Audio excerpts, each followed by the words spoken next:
출애굽 후 3개월 만에 시내 광야에 도착한 이스라엘 백성은 산 앞에 장막을 쳤습니다. 하나님은 모세를 산 위로 부르셨고 그곳에서 십계명을 비롯한 이스라엘 백성이 지켜야 할 율법을 알려주십니다. 십계명의 첫 번째부터 네 번째 계명은 하나님과의 올바른 관계를 위해, 다섯 번째부터 열 번째 계명은 사람 간의 올바른 관계를 위한 계명으로 구성되어 있습니다. 10개 계명에 각각의 뜻을 새기고 넓은 의미를 고찰한다면 중요하지 않은 것이 없으나 단순히 10개의 조항을 외우기만 한다면 문제가 생깁니다. 왜 안식일을 지키지 않고 주일을 지키는가라는 간단한 질문에도 대답하지 못하는 사태가 발생하는 것입니다. 부모를 공경하라라는 율법을 지키면서 자식을 학대하는 일이 발생할 수도 있습니다. 이렇게 율법의 본질을 알지 못하고 문자에만 얽매이는 사람은 십계명을 올바로 지킬 수 없는 사람이 되어버립니다. 오늘은 십계명 중에 하나님과의 관계를 위해 주신 4개의 계명을 하나씩 살펴보면서 계명 안에 담긴 의미를 짚어보겠습니다. 첫 번째 계명은 너는 나 외에 다른 신들을 내게 두지 말라입니다. 이 표현으로만 보면 다른 신들이 존재하는 것처럼 보입니다. 성경에서도 바알, 아세라, 그모스, 밀곰 등 많은 이방신이 등장하고 그리스 문화에도 제우스를 비롯한 다양한 신들이 있습니다. 사람들은 많은 신 중에서 매력적으로 와닿는 신을 선택하지만 사실 다른 신은 없습니다. 모두 사람이 자기 욕망을 따라 만든 것이고 그 모든 것들이 추구하는 가치는 유한합니다. 그런데도 사람들은 거기에 영원한 의미를 부여해서 신으로 섬깁니다. 유한한 것을 영원한 것으로 만든 자들은 사람들을 속이고 자신을 속이면서 생명을 잃어갑니다. 영원한 생명은 오직 하나님께만 있으니 사람은 다른 신처럼 포장한 것에 마음을 빼앗기지 않아야 합니다. 이 계명은 너를 위하여 새긴 우상을 만들지 말고 그것들을 섬기지 말라입니다. 이 명령에는 너희가 섬기는 신을 형상으로 만들지 말라는 뜻이 담겨 있습니다.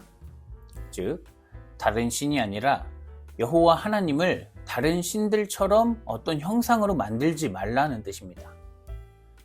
사람들은 보이지 않는 신을 모형으로 만들기 원합니다.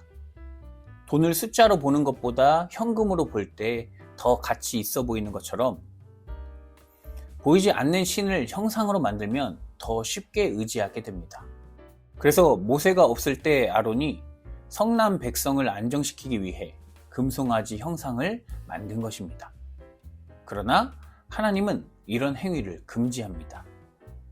형상으로 만드는 순간 사람들은 하나님을 인간의 것으로 규정하게 됩니다. 이 계명은 볼 수 없는 하나님을 보려고 하는 시도 자체가 불신앙적이며 무한한 것을 유한한 것으로 만드는 어리석은 행위라고 지적합니다. 세 번째 계명은 너는 내 하나님 여호와의 이름을 망령되게 부르지 말라입니다. 쉽게 말하자면 네 마음대로 하나님의 이름을 들먹이지 말라는 것입니다.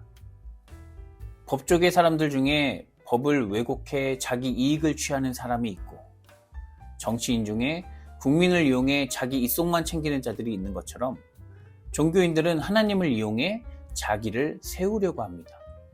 자기 이익을 위해서 하나님의 뜻을 왜곡하고 하나님을 다 아는 듯이 또는 마치 자기가 하나님인 듯이 행동하는 사람들도 있습니다. 하나님은 사람의 도구가 아닙니다. 하나님은 창조주이시고 우리는 피조물입니다. 칼이 사람을 움직일 수 없듯이 사람은 하나님의 도구로서 창조주의 뜻에 순응하면서 살아야지 하나님의 뜻을 자기 마음대로 망령되게 부르면 안 됩니다. 네 번째 계명은 안식일을 기억하여 거룩하게 지키라입니다. 안식일의 근거는 하나님의 창조와 관계되어 있습니다. 11절은 나 여호와가 하늘과 땅과 바다와 그 가운데 모든 것을 만들고 일곱째 날에 쉬었음이라 라는 말씀으로 안식일이 다른 날과 구별되는 이유를 설명합니다. 그리고 명령합니다. 너나 네 아들이나 내 딸이나 내 남종이나 내 여종이나 내 가축이나 내 문 안에 머무는 객이라도 아무 일도 하지 말라. 안식일은 모든 노동으로부터 해방되는 날입니다. 하나님의 자녀들은 하나님의 뜻을 따라 자신과 자기에게 속한 모든 사람에게 쉬라고 명령합니다. 종들이 일을 쉬어서 이익이 줄더라도 하나님의 명령에 순종하는 기쁨이 더 크기 때문입니다.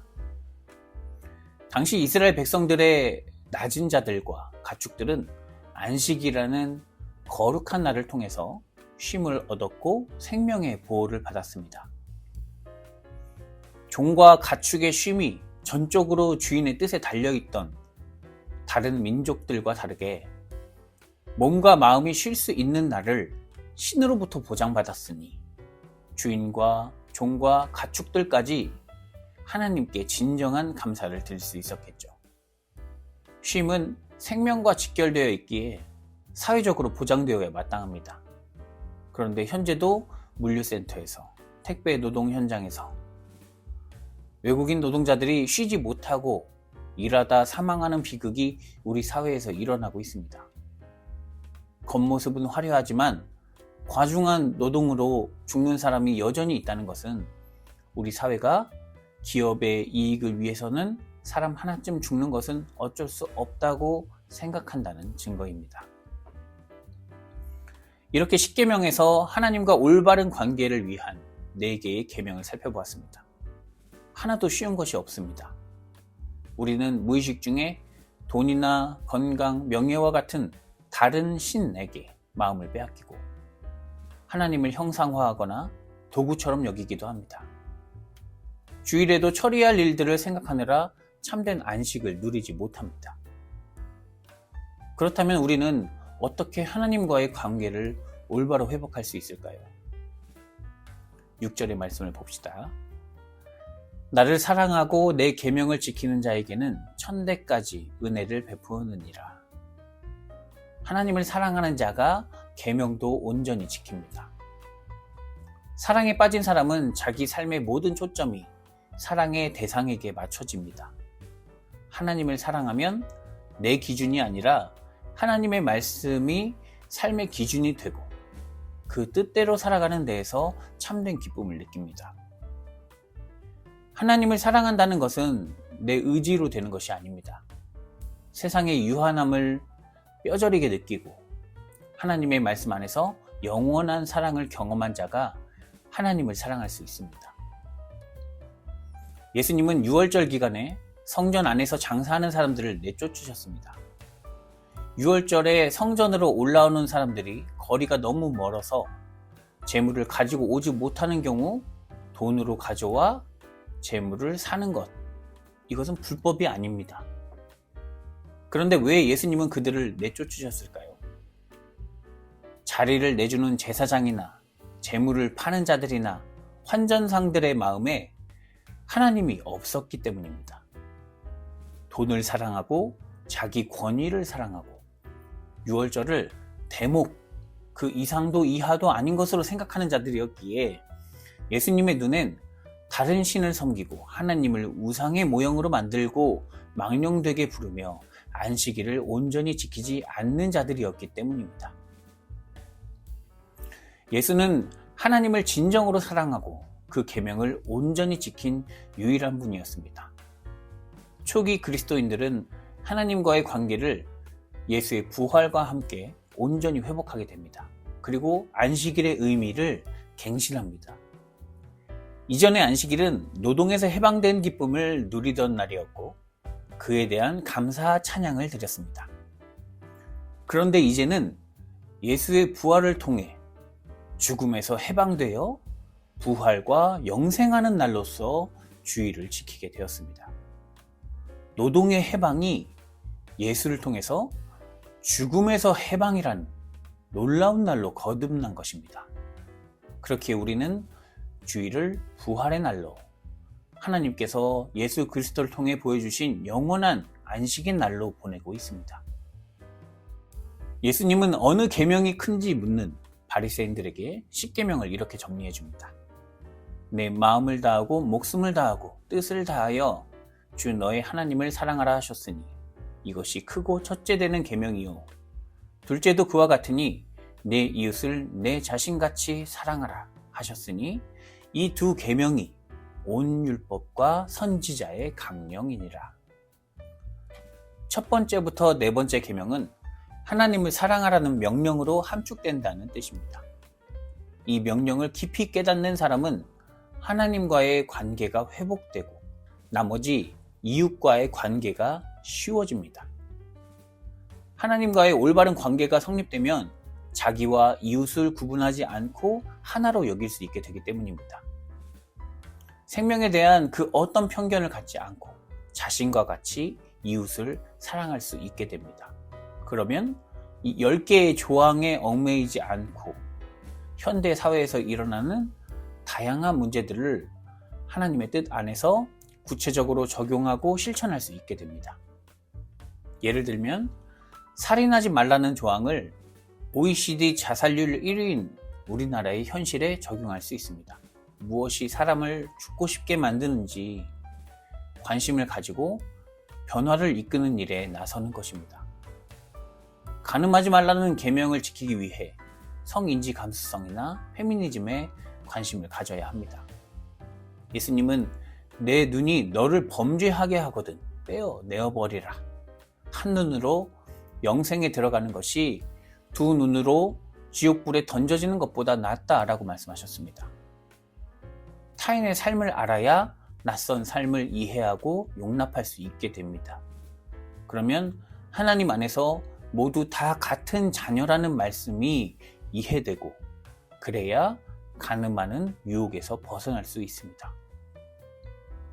십계명을 이런 방식으로 적용하고 생각한다면 이웃을 내 자신과 같이 사랑하라는 명령이 담긴 5번째부터 10번째까지의 계명은 우리 사회에서 셀 수 없이 많은 이야기로 뻗어나갈 수 있을 것입니다. 사랑하는 성도 여러분, 하나님을 사랑하는 일은 우리의 의지로 되지 않습니다.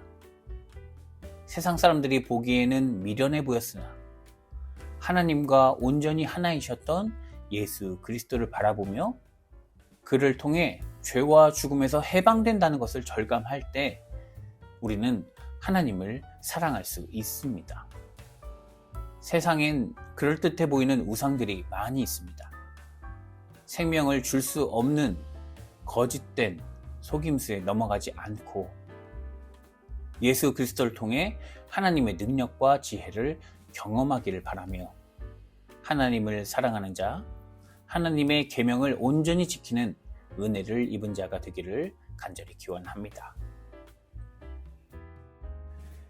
출애굽 백성들을 사랑하셔서 하나님 백성이 지켜야 할 계명을 주신 하나님, 예수 그리스도를 통해 그 사랑의 온전한 의미를 깨닫게 하심에 감사드립니다. 하나님을 외면하고 이웃의 죽음을 방관하는 이 세상에 하나님 사랑이 주는 놀라운 생명의 의미를 깨닫게 하시옵소서. 예수 그리스도와 함께 오늘 우리가 지켜야 할 십계명을 찾아가게 하시고 하나님 사랑과 이웃 사랑의 참된 기쁨을 누리게 하시옵소서. 예수 그리스도의 이름으로 기도드립니다. 아멘.